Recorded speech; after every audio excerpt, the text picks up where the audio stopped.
அனைத்துலகே ஆண்டவரை போற்றிடு. சங்கீதம் 148.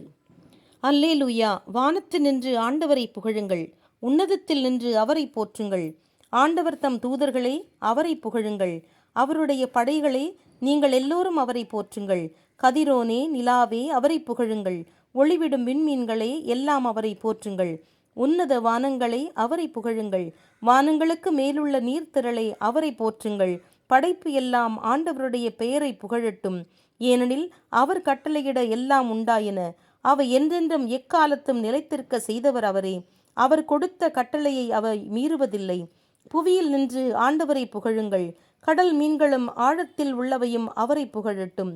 நெருப்பும் கல் மழையும் வெண்பனியும் மூடு பனியும் அவர் சொற்படி கேட்கும் புயல் காற்றும் மலைகளும் எல்லா குன்றுகளும் பழம் தரும் மரங்களும் கேதுரு மரங்கள் அனைத்தும் நாட்டு விலங்குகளும் எல்லா கால்நடைகளும் ஊர்வன பரப்பனவும் உலகத்து அரசர்களும் மக்கள் அனைவரும் தலைவர்கள் உலகத்தின் நீதிபதிகள் அனைவருமே இளைஞர்கள் இளங்குமரிகள் முதியோர் சிறுவருடன் கூடி ஆண்டவரை புகழுங்கள்.